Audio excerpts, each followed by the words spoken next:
Hi, this video discusses the major features of Outlook 2010.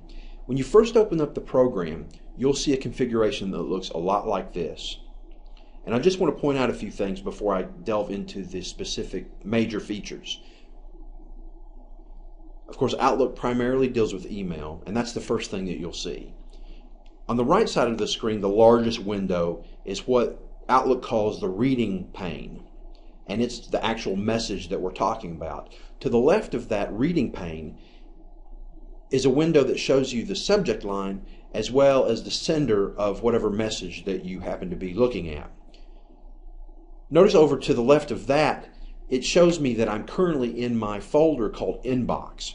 And there's a hierarchical structure here that deals with various accounts. For example, this folder Inbox is a subordinate of an account called chris.daniel@eku.edu. And that just happens to be this account that Outlook is using.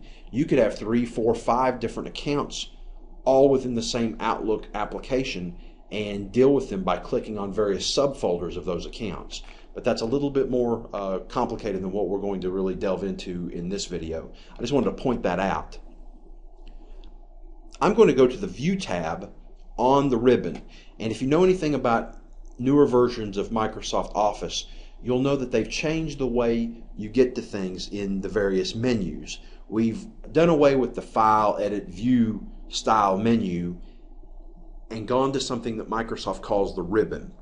And that's really a graphical representation of the things that we want to do. So instead of going to 3 or 4 levels of a menu to get to a particular option, we can navigate those options graphically. I'm just going to go to the View tab on this ribbon and set up my reading pane so that the message appears underneath the window that holds my subject lines and sender information. So I'm just going to go to Reading Pane, Bottom.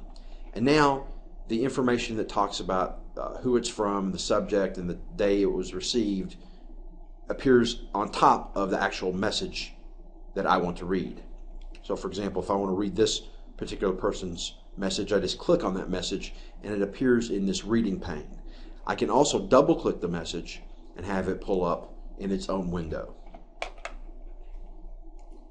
So that's email. We'll talk about the particulars of email. There are a lot of different features and functionalities that we can utilize because this copy of Outlook is tied in to EKU's Exchange server, and that allows us a more robust interaction with various EKU folks. So that's email.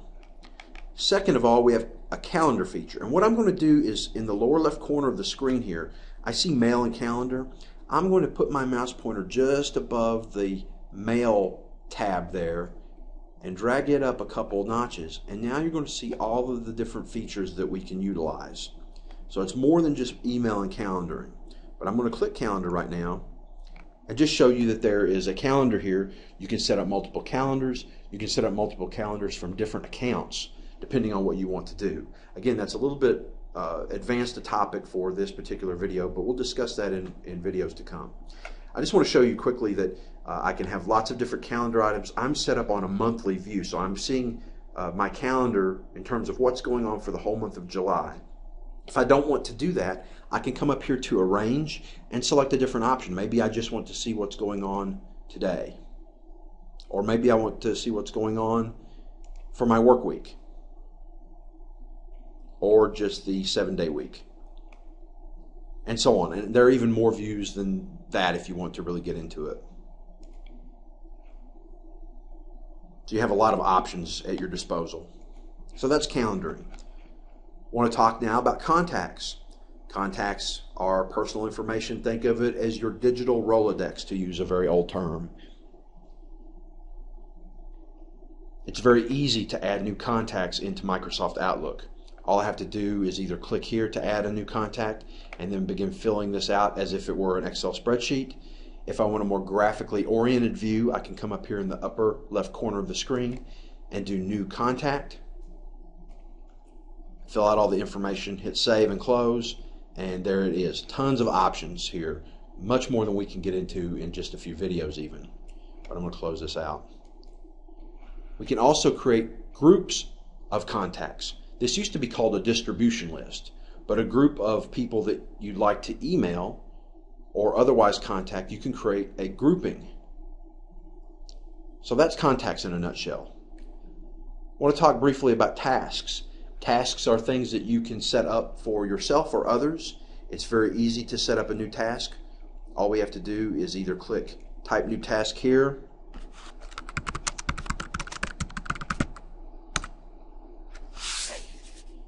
so all I did was type my basic task. It goes into my list, and then I can manipulate that over on the right no matter where I am. I can flag it as completed, and then it goes away. I can go back and edit it and change when a particular task is due. Whole lot of options, a great way to organize the things that you need to do on a daily or weekly basis. Notes is probably my most favorite feature, and I'll talk a little bit more about that, but I have tons of notes for all different types of things. And all I have to do is click New Note. A little note comes up, and I can type on that note. Close it out. I don't even have to really save it. And then notice that Hello World gets saved as my very first note in the upper left corner of this Notes window. Also, no matter where I'm at within Outlook, I can hold down Control, Shift, and N and create a new note anywhere I'm at. It's really, really handy, and you could search on all the notes that you create. It's probably the least recognized feature that I find one of the most useful features about Outlook. So to sum up, we've talked about the major features of Outlook, which are email, calendaring, creating contacts, tasks, and lastly, notes. There are also other features that we'll cover in future videos.